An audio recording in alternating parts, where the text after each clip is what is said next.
episode of Dark Side News. I'm Nate Kingston. And I'm Aaron Frier. And Nate, we have a couch. We have a couch. We have a couch. And guess what? There's no barrier. There's no barrier. Let's go. And we also have, feel like we should point it out finally, we also have a bunch of figurines. We have a bunch of Amiibo, Deadpool, Pop Funko Pop, my bad. And yeah, we're just kind of repping out all our merchandise. Yeah. Now let's get right into it. Here's what's happening on the dark side. Mm-hmm. So, I mean, we have seen within the past week, with like mask mandates and being lifted and all that, and then another monumental historical event, the Ukraine, essentially the Ukraine and Russian conflict that's going on right now. Yes. And unfortunately, we have to deal with that, and we hope that everyone's okay with that. But on looking on the brighter side, we looked into pop culture and kind of who is like doing stuff today with how donating to the cause to help Ukraine out at this trying times. And first thing I'd like to bring up is because this news just broke actually. I was just sitting in class and then I get a notification on my phone. Pokemon is actually donating $200,000 to, I believe it's a global fund to help out with the Ukraine conflict. So we want to like shed some light on all the good stuff that the entertainment industry is doing. Oh yeah, for sure. As now, part of is this. that Pokemon as a whole or what? It's the Pokemon company. They're donating $200,000 immediately to Global Giving, which is like a humanitarian relief company. So ultimately, like that's what they're doing. And then we've also seen like other stuff. Like as soon as the news broke, I remember hearing stuff about Sean Penn. He's out in Ukraine right now, filming a documentary. Yes, of course. He always films documentaries. Yeah, and it's right on the front lines, as like when everything's happening. I assume we'll see that sometime soon, but it's very hectic for how everything's like going on right now, and it's good to see that some of that like even though despite like the tragedies that are occurring, like we have people coming together as part of the entertainment industry and putting money towards the good cause. Oh yeah, for sure. And I know a lot of sources and other stations and programs and social media brands are backing out of Russia and Russian like altercations with them, Russian programs. So like CBS is coming out, a couple other, Paramount is coming out of there, and they're full support for Ukraine. Yeah, that's what I've been hearing. I've been hearing a few streaming services, major film releases have ultimately really been pulling out. I don't know specifically which ones, but like Russia is like, due to the current incidents going on, Russia is seeing like a major drawback in their entertainment. We have, I believe it's Sonic movie, Hedgehog movie 2, and Morbius also like find their ways out of Russian theaters. So that's going to be a bit of a hit in the box office. But you know, it's in support, in solidarity with Ukraine at the current moment. So there is also like, I believe, now this part is a little bit funny. The Russian dollar is actually down to costs less than Robux. The Russian ruble is actually costs less than Robux right now. Less than Robux? Yeah, and that's crazy to think about. You know, it's just basically showing how bad like this is for everyone, because Russia is like losing all the stuff that like other people are dictating for them, and ultimately Ukraine is like still suffering with everything going on. I believe there was also another gaming company that donated a few funds to that. I believe it's War of Mine or something. The devs at that game are giving more stuff. So we're looking at the War of Mine's the game, and then the devs at that game are like giving stuff to it. So more and more going to it, anything that can help out. Now, I just also heard about this. We have NASCAR as a brand. One of the NASCAR race teams actually donated tons and tons of ammunition, not money, ammunition to Ukraine. Yeah. Now you're wondering why ammunition? Well, one of those NASCAR brands actually has ammunition going around. I remember seeing something along the Ukrainian president going like, "Don't get me a transport out of here, get me ammunition." Yeah.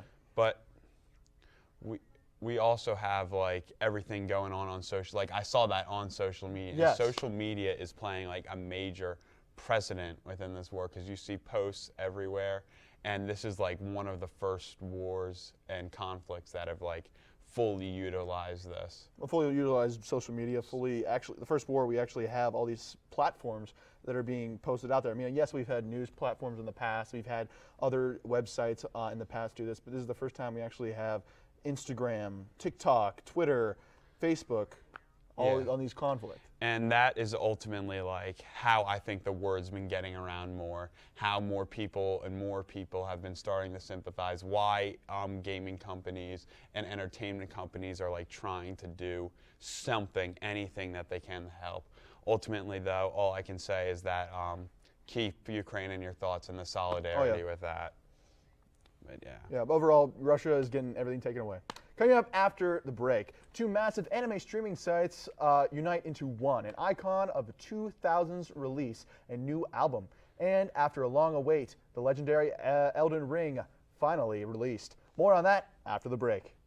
It's been difficult because I hadn't been able to see my grandchildren. I can't wait to get back to field trips with my school. Not having to think about putting on a mask. I really can't wait to get back to life, really. I miss all my friends. I miss taking pictures in school. An expression on someone's face when you do something nice for them. COVID-19 vaccines are available, and they're the first step to safely getting back to things we miss most. Visit getvaccineanswers.org so you can make an informed decision about COVID-19 vaccines. Imagine being fired because of who you love. Imagine being denied medical treatment because of who you marry. Imagine being evicted because of who you are. Millions of Americans don't have to imagine this. They have to live it. Because in 30 states, it's legal to discriminate against LGBT people. It's time to make an informed decision about COVID-19 vaccines. The dangerous new Delta variant is more than twice as contagious as the original virus and can affect anyone. Right now, 9 out of 10 hospitalizations and deaths from COVID are among unvaccinated people. Getting vaccinated might save your life, and there's now an option that's fully approved by the FDA. Learn more at getvaccineanswers.org.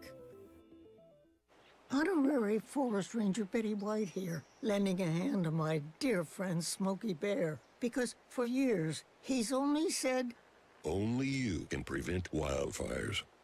But there's a lot more to say. Like, if you park your car on tall, dry grass, the hot exhaust pipe can start a wildfire. So keep the animals safe, especially the cute shirtless one. Go to SmokeyBear.com to learn more about wildfire prevention. Welcome back to Dark Side News. Now, we're going to start talking a bit about anime. Crunchyroll has officially become the premier anime platform as a merger between Crunchyroll and Funimation has officially occurred. The deal was done in August of last year, but now Crunchyroll adds 80% of Funimation's popular shows. Some of these prominent shows include Cowboy Bebop, Hunter x Hunter, Black Clover, My Hero Academia, and many, many more. Thus, anime fans better get their Crunchyroll subscription because it has now become the super site for anime.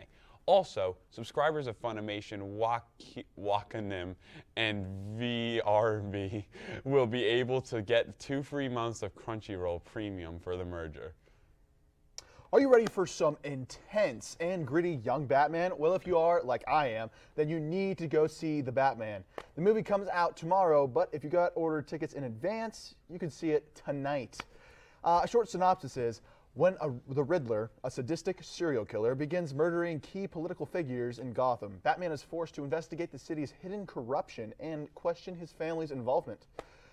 There have been so many iterations of Batman over the big screen, that is. And while the version again puts the dark in The Dark Knight, the story is a perfect combination of refreshing takes and classic comic callouts.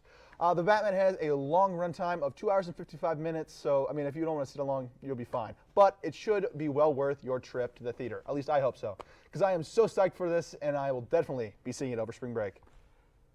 And also, following along with that, the second season of HBO's Euphoria, starring Zendaya, has defined ratings gravity, hitting new series highs every week, including one against the Super Bowl last month with 5.1 million multi-platform viewers on premiere night, that is. The season 2 premiere literally broke HBO Max, with the overwhelming demand causing the app to go down for a bit. I mean a while. The season 2 opener is now approaching 17 million viewers across platforms, just over 2.5 times the average audience of season 1 that had 6.6 million viewers per episode. Euphoria, created by Sam Livingston, regularly ranks at the #1 title on HBO Max in the US and the top series globally. It is produced in partnership with A24 Studio, and Euphoria is based on the Israeli series of the same name and follows Zendaya's Rue Bennett as she and a group of high schoolers struggle with pressures of love, drugs, social media, and in the modern age. Although there has been a lot of controversy over the final episode of season 2, which I will not spoil, it has angered and distressed, but there's already season 3 in the works, so we'll see from there. You know, Nate, before I get into the next story, I just want to say, I've not seen Euphoria, but I am watching The Batman tonight, so I am also excited. Oh, okay. Anyway, whether locked in a room, in a house, or stranded on an island, reality TV holds quite the presence in the winter television lineup. Love is Blind, a Netflix original dating show in which contestants get engaged despite never truly seeing each other, wrapped up its second season recently. The reunion is set to drop on March 4th. Meanwhile, Celebrity Big Brother had its season premiere and end over the course of 3 weeks. The ultimate winner was Misha Tate of UFC fame, which beat out Todrick Hall, the singer and Broadway dancer. Carson Kressley from Queer Eye took home the fan favorite awards. Finally, Survivor Season 42 premieres on March 9th. The 42nd season will most likely be similar to Season 41, which overall received mixed reviews in accordance to the trips. I, as always, am happy to have Survivor Wednesdays back, but have to admit, I have apprehension. Avril Lavigne released her new album this past Friday, titled Love Sucks, and longtime fans are finding many familiar vibes within it. To put it easily, the song sounds like Lavigne's early work back in the 2000s. Avril Lavigne has released 7 albums in total, all of which sold monumentally well. The artist has been cited to inspire several of today's up-and-comers, including the Olivia Rodrigo. Overall, be sure to check out Love Sucks if you want to recapture that early 2000s vibe. Come with me to the Inkwell Isles. It's just off the coast, maybe 29 miles, where there's good and there's bad, and then there's in between. With Cuphead and Mugman, you'll see what I mean in the Cuphead show dropping on Netflix February 18th. And boy, it's a fun show. I binge-watched the show in one day, and there's a lot to say. For one, the animation style is beautiful, as is the standard for Cuphead games. The rubber hose style provides much fluidity and fun to the characters. The humor also comes across as very classic, akin to the animation style like old Mickey Mouse cartoons. This show is definitely worth checking out, if only to get a little bit of dumb fun. After the break, a highly anticipated Elden Ring released. Some controversial information comes in the light at Microsoft acquisition of Activision and Blizzard. Oh my gosh. And an update on some highly anticipated Smash Bros. Amiibos. More on that after the break. Severe weather can strike anytime, anywhere, but there's a simple way to stay safe. Hey, Jim Cantori here. I stay safe in dangerous weather by planning ahead. You can stay safe too with a few easy steps. Build an inexpensive kit with supplies for your family's needs. Write down important information like phone numbers and medications. Always talk with your family, and remember any pets in your planning. Be ready, be safe. Start your plan today at ready.gov/plan.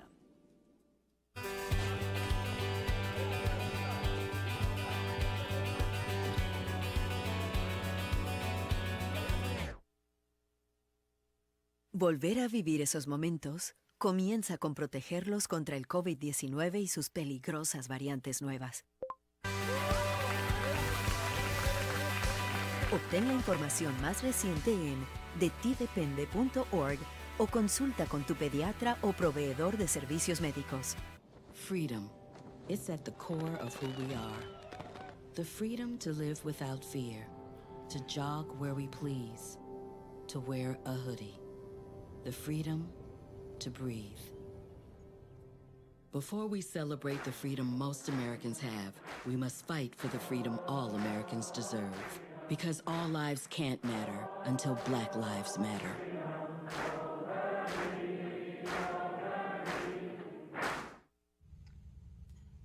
Hey, boss. Okay? Said I'm fine.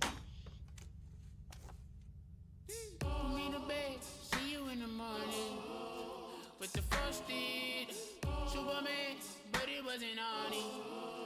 And we lost it. In my head, in my head, in my head. Where you at? Underlay, in my head. Hey, son. Hey, Bob. You know you can talk to me. Yeah. Welcome back to Dark Side News. So, let's talk about the elephant in the room. The most anticipated game of 2022, Elden Ring, released on February 25th. The newest game from From Software, aka the minds behind Dark Souls, has officially hit shelves and has gained spectacular reviews all around. Players get to explore an all-new fantasy world called The Lands Between, created by Hideki Miyazaki and George R.R. Martin. Character customization is a vital part of gameplay as players get to design their characters around their playstyle. However, as with all From Software games, the difficulty is a notable factor in the gameplay. The game will definitely be a contender for Game of the Year, as is the truly groundbreaking nature of the game. And we'll talk a little bit more about that difficulty spike later. Valve handheld PC is here. Here's what you need to know about it and what it offers to the PC gamer. One part Nintendo Switch, one part gaming PC. The Steam Deck is a handheld system with gaming power underneath its screen. While it looks a lot like a console, it is as open as a PC, which means you can plug it into a monitor or TV, hook up controllers or even a mouse and a keyboard, even install Windows over its Linux innards if you prefer. The deck will cost you from $399 to $655 depending on how many gigabytes you want. The Steam Deck is out now, with the first emails firing off to those with reservations on February 25th, 2022, that is. The actual date that those Steam Decks might make their way into the hands of customers is February 28th, 2022, which is kind of a half launch now. Regardless, Valve commemorated the release of the Steam Deck with a special demo set in the Portal universe. Aperture Desk job is a short yet sweet 30-minute demo that showcases the capabilities of the Steam Deck. The popular multiplayer first-person shooter Destiny 2 has received a new campaign titled The Witch Queen.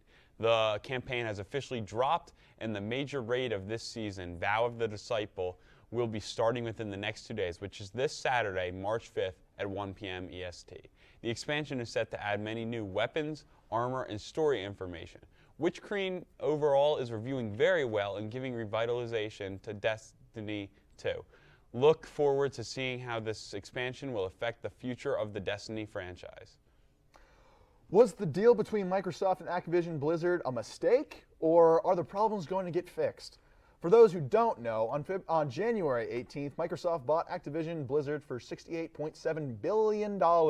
This was huge because Microsoft acquired many big-name titles from the company. But as for an update on the situation, there has been reports of Activision Blizzard being run like a fraternity house and not a large game developing company. This is also just one thing with other allegations that have been said as well. Another problem that has just arose was that Activision Blizzard shareholders are suing Microsoft for seeking immediate benefits over the entire buyout of the company. So we will have to see if the deal was really worth it and what will happen next. Have you had the chance to play in virtual reality before? Well, if you haven't, or want an upgrade, the next gen of PlayStation VR is coming to the PS5. The new station is called the PSVR 2 headset that is going to be available on the PS5 and is the successor to the PlayStation VR from 2016 that was available on the PS4. The new headset is also going to feature the new VR2 Sense controllers that will be more immersive and have more feedback than ever before. Plus, the headset's new technology and the PlayStation VR2 Sense controllers feedback and adaptive triggers, Sony believes it will be able to offer a heightened range of sensations unlike any other, which sounds promising to say the least. The PSVR 2 is set to launch at the end of 2022 or the earliest 2023. But with the promos we have seen so far, it sure looks amazing. Smash DLC may have ended, but that doesn't mean we are done seeing Amiibo figures from Nintendo. Amiibo have been a long-standing product since the release of Super Smash Bros. 4 on the Wii U. The latest in the Amiibo lineup will be Min Min, releasing on April 29th. Min Min, the ramen-loving brawler from ARMS, was revealed as the first fighter and the second fighter's pass all the way back in June of 2020. Thus, the Amiibo has been a long time coming. In other Amiibo news, the Minecraft Steve and Alex Amiibos were unfortunately delayed to a late 2022 release. The video game series Horizon is back and has even more to offer than the last game. The new installment in the series was Horizon Forbidden West that was released on February 18th, 2022. This is the sequel to Horizon Zero Dawn and its DLC, The Frozen Wilds. In this next game, join Aloy as she braves the Forbidden West, a majestic but dangerous frontier that conceals mysterious new threats. Explore distant lands, fight bigger and more awe-inspiring machines, and encounter astonishing new tribes as you return to the far future. Post-apocalyptic world of Horizon. Life on Earth is hurtling towards another extinction, and no one knows why. It is up to Ally to uncover the secrets behind these threats and restore order and balance to the world. Along the way, she may reunite with old friends, forge alliances with warring new factions, and unravel the legacy of the ancient past, all the while trying to stay one step ahead of the seemingly undefeatable new enemy. I want to be the very best like no one ever was. Those words sound familiar. This age-old saying has been passed down from generation to generation. Now it further finds its home with the reveal of Pokemon Scarlet and Violet, aka the 9th generation of Pokemon. The two games take place in a Spain-inspired region where players will have their first opportunity to explore an open-world Pokemon game. Starters were also revealed alongside the games, those being Sprigatito, Fuecoco, and Quaxley. For reference, I am Team Sprigatito, assuming it does not stand up on two legs. Anyway, along with the Gen 9 reveal, there were several updates to some of Pokemon's current games in the Pokemon Direct. Looking forward to see the future following the true open-world Pokemon. Now, right after break, we will be going over another banner section of video games. We'll be right back right after this. Every day, Millions of people are connecting. and even though we're overcoming obstacles, watching each other's backs, And banding together. we should still make an effort. We should still make an to effort. get to know each other, On a deeper level. Father, cosplayer, Mentor. Actor. it's time we take a step forward it's time we take a step forward. Come together. and discover How accepting our differences can make us stronger. Yeah, Sam, Elmo. Oh, hey, Julia. You ready to play band with us? I'm gonna play my clarinet. And Elmo's gonna play his drum. Drum loud. Oh, well, you know what to do, Julia. Julia knows. With Julia's autism, loud sounds can be too much. But she still loves to make music. Play band. Early screening for autism can make a lifetime of difference. Find out more at screenforautism.org.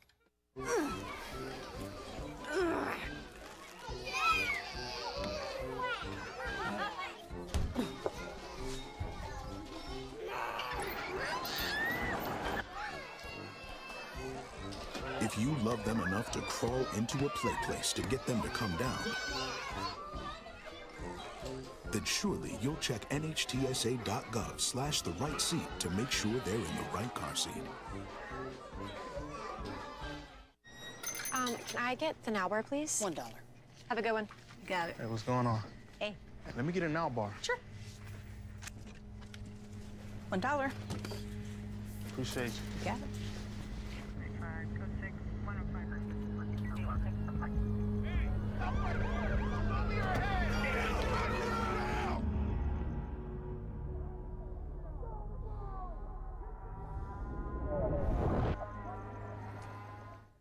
Welcome back to Dark Side News. Now, Does everyone remember that wink from earlier? Because now we're going to get into why I winked. So we're talking about difficulty spikes in video games. So I know that like I see so many memes now. This is the new Dark Souls. This is the new thing. But let's talk about like what does difficulty make in a video game? Nate, do you have any opinions on that? Difficulty. Well, I feel like obviously you should have the choice to choose what difficulty you want. Obviously. Now, if you're complaining that the game's too hard or it's too easy, I appreciate if you would adjust that. But sometimes when you do adjust that, you build up the difficulty. It's basically unbeatable. Yeah. But the thing is, that I'm really curious about, like when we're going into all this, I mean, we have like video games where like the difficulty kind of makes the game. Like if Dark Souls was an easy game, would it be as epic? What's your opinion on that? Well, it probably would not be as epic as you'd think, because if it was super easy, I mean, who's all going to play that?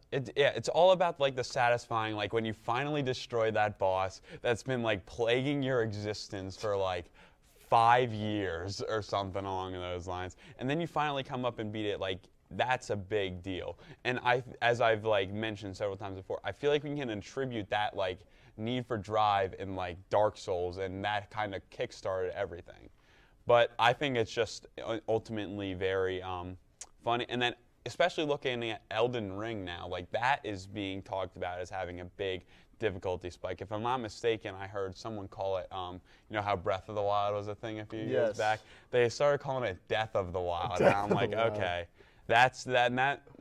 I personally have not played Elden Ring yet, but like, hey, if it's that hard, do I really want to play it? Because I'm a casual gamer. Or do you want to play it so you can have that satisfaction of beating it? Do I want to? I feel like it's a very like complicated situation in it between it, and we see from Software. Like From Software is arguably the most biggest publisher that keeps on pushing out these hard games. Like you have Bloodborne, Demon Souls, Dark Souls.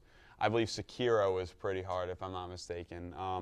But we had just all that coming in, and it's just kind of, how is that like adapting to modern day ultimately? Like, are we moving towards a direction where video games are too hard? Like, I feel like, personally, when I'm playing old video games, those are harder than those are way harder. Like I think they made them more easier for the casual gamer, like you said. Yeah, like, and perfect example, like, if you look at Pokemon, the original Pokemon was a lot harder, and then now Galar was, like, baby levels of easy. Like, Sword and Shield, that's why I didn't have as fun with the games, but, like, even if you look at, now, like, they're trying to make it back to that. Like, for instance, Metroid Dread is a big one. Metroid, it, like, started a whole, like, genre of gaming. Yeah. And now it's just kind of, how do I say that? Now they're like going back to it. They like with Metroid Dread releasing, they are putting out a Dread mode, but at the same time they're also putting out an easier mode where it's less damage. So it's like, which direction do they want to go? Well, I mean, they're either going for the casual gamer side, or they're trying to go for the kid side, the kid that just got the game, the kid that just got the actual system. Yeah, and I really like, and even so, you see so many jokes with that, really, because like, you look at stuff like Cuphead, and I don't know if you've ever heard the joke before, but there was one Cuphead tutorial where literally the person couldn't make it past the tutorial level, which I don't think Cuphead's that hard of a game. Like the bosses are, but it's satisfying when you beat it, and that's what it's ultimately like worth it. So are difficulty spikes a good thing in all, or like what's your opinion? I think it is good, because I know some games are starting to get a little soft. Yeah. If you know what I mean. Mm-hmm. Pokemon. I pray to God that this new Pokemon is at least decently hard, and I'm just looking forward to like where we go from here. The satisfaction of beating a hard boss is better than playing easy. An easy boss is like, oh, did I just finish the game? Oh, I did. Yeah, like. Like, this boss is over, I get, and that's not saying, like, you can't make good game, but, like, ultimately, the difficulty spike makes a lot of what would be considered fun stuff, but yeah. Yeah. I think this was a great banter, Aaron, about the difficulties of video games. Mm-hmm. Yeah, but ultimately, I believe that's all we have for this show, right? Oh, yeah, for sure. So, Thank you all, and we'll see you next time. I'm Aaron Frier. And I'm Nate Kingston. On the dark side.